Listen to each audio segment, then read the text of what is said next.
क्या दुनिया में तीसरी जंगे अजीम होने जा रही है?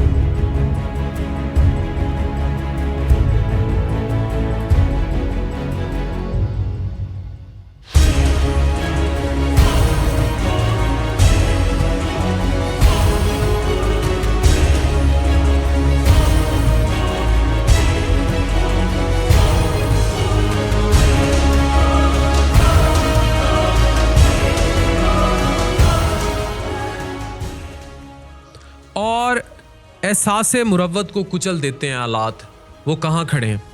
ये वीडियो मुकम्मल तौर पर रिसर्च और तहकीक पर मबनी है, जिसमें मिलिट्री एनालिस्ट डाटा, बहुत सारे रिसर्च आर्टिकल्स और बहुत हिस्टोरिकल पर्सपेक्टिव को लेकर ये वीडियो आपके लिए बनाई गई है, ताकि आप समझें कि आप और आपका पाकिस्तान और आने वाली नस्लें किस दुनिया में और कहाँ खड़ी हैं। रशिया यूक्रेन जंग, तारीखी पस मंज़र, मौजूदा सूरत हाल और आगे क्या होगा। अगर आपसे कहूं कि तीसरी आलमगीर जंग अब सिर्फ एक ख्याल नहीं रहा, तो क्या आप इस हकीकत को समझने और सामना करने के लिए तैयार हैं? और ये जो तीसरी जंगे अजीम है, ये न्यूक्लियर वॉर होगी, टोटल न्यूक्लियर वॉर, और ये दुनिया को ख़त्म कर देगी। ऐसा कहा भी गया है, बहुत सारी स्पेकुलेशंस में ये बातें कही गई हैं कि जी न्यूक्लियर एस्केलेशन के जो बड़े दो ट्रिगर पॉइंट्स हैं वो पाकिस्तान और इंडिया हैं, और तीसरी जंगे अजीम पानी पर होनी है। और पानी पर कहाँ होनी है ये मुझे बताने की ज़रूरत नहीं है, लेकिन यूक्रेन और रशिया भी न्यूक्लियर वॉर के धाने पर हैं। न्यूक्लियर वॉर हेड्स एक के पास हैं, लेकिन जो दूसरा छोटा मुल्क है उसको बैक कौन कर रहा है, ये वीडियो आपको बताएगी। आज हम एक ऐसे मौजू पर बात करने जा रहे हैं जो सिर्फ यूक्रेन तक महदूद नहीं रहेगा।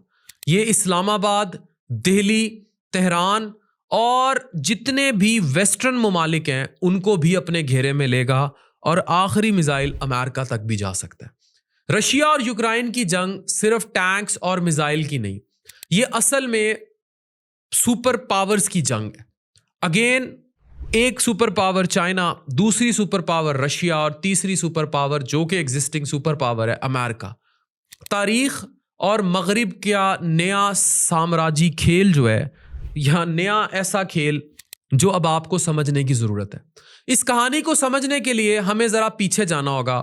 1991 जब रशिया के टुकड़े हुए थे तो दुनिया को लगा था रशिया ख़त्म, लेकिन रशिया सिर्फ सियासी तौर पर चंद छोटी छोटी रियासतों में तकसीम हुआ था। उसकी सोच यानी वेस्ट की दुश्मनी या वेस्ट से दुश्मनी जिंदा रही।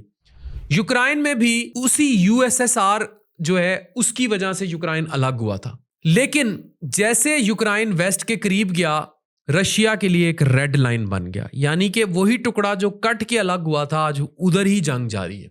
2014 में जब यूक्रेन ने यूरोपियन यूनियन के साथ मौशी मुआहदा करने का इरादा किया, तो रशिया ने फौरन रिएक्ट करते हुए एक इलाके पर कब्जा किया था। ये इलाका देखिए, ये क्राइमिया है, इस पर कब्जा हुआ, और यहां से रशियन यूक्रेन वॉर का पीक आगाज हुआ।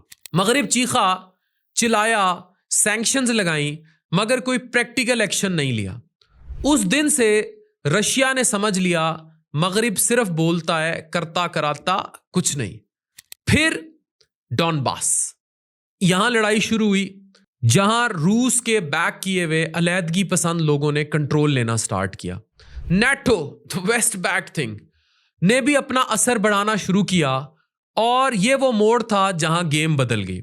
24 फरवरी 2022 रशिया ने मुकम्मल हमला कर दिया, जस्टिफिकेशन दिया यूक्रेन को नाजीज से पाक करना है, हकीकत यूक्रेन को नेटो में शामिल होने से रोकना, क्योंकि अगर यूक्रेन नेटो का हिस्सा बन गया तो रशिया की सरहदों पर वेस्टर्न मिसाइल लगा दिए जाएंगे, और उनमें न्यूक्स भी शामिल होंगे। न्यूक्स मतलब द न्यूक्लियर वॉर हेड्स। आज की ग्राउंड रियलिटी ये है कि रशिया ने मशरकी यूक्रेन के कई इलाके कब्जे में ले रखे हैं, जिनमें ये इलाके जो आप नक्शे पे देख रहे हैं ये डोमिनेंट है। लुहांस्क का इलाका है, डोनेट्स्क है, मारियोपोल है, मेलिटोपोल है, और अब खार्किव के नॉर्थ से भी प्रेशर डाला जा रहा है। अब ये इस तरह के इलाके जो जिनको आपने नक्शे पर देखा, ये सब रशियन कंट्रोल में जा रहे हैं। यूक्रेन ने जवाब दिया है। 2024 के आखिर में यूक्रेन ने कुर्स्क रीजन पर हमला किया।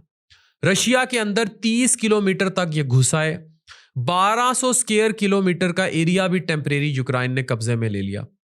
लेकिन सबसे बड़ा साइकोलॉजिकल झटका अब लगा रशिया को, और यही वो झटका है जिस पर यह इंतजार किया जा रहा है कि कब रशिया खुदा ना खास्ता वर्ल्ड वॉर 3 या न्यूक्लियर एस्केलेशन की तरफ जाएगा। यूक्रेन ने ऑपरेशन स्पाइडर वेब लॉन्च किया, जिसमें 117 FPV ड्रोन्स लकड़ी के कंटेनर्स में छुपाकर ट्रक और इन सब के जरिए रशिया के अंदर भेजे गए, और वहां से रिमोट कंट्रोल के जरिए 5 एयर बेसिस पर अटैक किया गया। नतीजा 41 रशियन बम्बार्स तबाह हो गए, जिनमें न्यूक्स ले जाने की भी सलाहियत थी। स्पेशली Tu-95MS और Tu-22M3 जैसे न्यूक्लियर कैपेबल एयरक्राफ्ट शामिल थे। अब जब न्यूक्स कैरिंग एयरक्राफ्ट्स को अटैक कर दिया गया तो ये डायरेक्टली रशिया के न्यूक्लियर एसेट्स पर हमला है। सोचिए जरा, रशिया के अंदर उसके अपने ट्रांसपोर्ट सिस्टम के जरिए उसकी एयर बेसिस पर ड्रोन्स गिराए गए। ये कितना बड़ा हमला था। ये मॉडर्न वॉरफेयर का ट्रोजन हॉर्स था। लकड़ी का घोड़ा नहीं, लकड़ी के कंटेनर्स थे। अब सवाल उठता है, क्या ये जंग न्यूक्लियर तबाही की तरफ जा रही है? रशिया के पास तकरीबन इस टाइम 5,977 तकरीबन 6,000 न्यूक्लियर वॉरहेड्स हैं। अमेरिका के पास 5,428। एक तो 95 बम्बर पर 6 से 8 न्यूक्लियर क्रूज मिसाइल लग सकते हैं, और जब ऐसे एयरक्राफ्ट टारगेट बनते हैं तो ये डायरेक्ट थ्रेट होता है किसी भी रियासत के एटमी असासों पर। फरवरी 2023 में पुतिन ने न्यूक्लियर ड्रिल्स भी करवाए थे। अमेरिका भी ईस्टर्न यूरोप में B-61-12 गाइडेड न्यूक्स डिप्लॉय कर चुका है। नाटो का रिएक्शन बड़ी एक ऐसा प्रोग्राम है जिसे हम बाल्टिक सेंट्री प्रोग्राम कहते हैं, ये एक्टिवेट हो चुका है।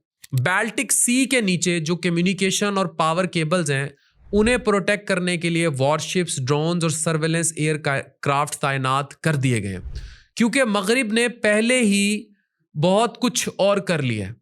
इसमें Nord Stream blast 2022, sea line cable cut 2024, EST link 2 sabotage दिसंबर 2024, फिर लटविया स्वीडन केबल अटैक जनवरी 2025 के जरिए ये देखा गया है कि ये सिर्फ जंग नहीं, ये मैसेज है। रशिया कह रहा है मैं हर फ्रंट पर खेल सकता हूं।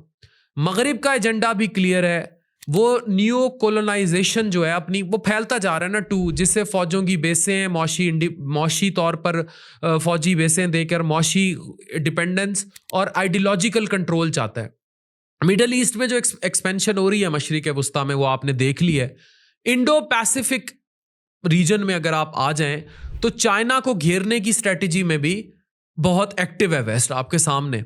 अफ्रीका में रिसोर्सेज पर कब्जा किया जा रहा है, और ईस्टर्न यूरोप में नाटो का फुटप्रिंट दिन ब दिन बढ़ रहा है। इसलिए रशिया इसे सिर्फ मिलिट्री इशू नहीं समझता, उसे लगता है कि यह मेरी एग्जिस्टेंस का मसला है, और अगर वेस्ट यहां आकर बैठ गया तो अब सवाल है क्या तीसरी आलमगीर जंग होगी? मुमकिन है लेकिन यकीनी नहीं। याद रखें, जंगें हमेशा प्लान से नहीं होती, अक्सर मिसकैलकुलेशन, ईगो और एक्सीडेंट से होती है। कल अगर कोई नाटो सोल्जर गलती से बेलारूस में चला गया, या कोई यूक्रेन का ड्रोन मॉस्को के किसी सिविलियन बिल्डिंग पर गिर गया, तो क्या होगा ये कि बड़े बड़े बुर्ज उलट जाएंगे। और जब आप ये वीडियो देख रहे होंगे, हो सकता है यूक्रेन पर रोजाना 450 से ऊपर ड्रोन और मिसाइल अटैक हो रहे हों। रशियन सिटीज भी अब महफूज नहीं, और जो लोग समझते हैं कि ये सब सिर्फ सोशल मीडिया की न्यूज़ है, उनके लिए क्लियर मैसेज है, तीसरी आलमगीर जंग कोई व्हाट्सएप फॉरवर्ड मैसेज नहीं, ये रियल में आपका फ्यूचर तबाह भी कर सकती है, बना भी सकती है, और कुछ भी हो सकता है। What is going to happen next? दुनिया बहुत बेहिस हो चुकी है। Thank you very much.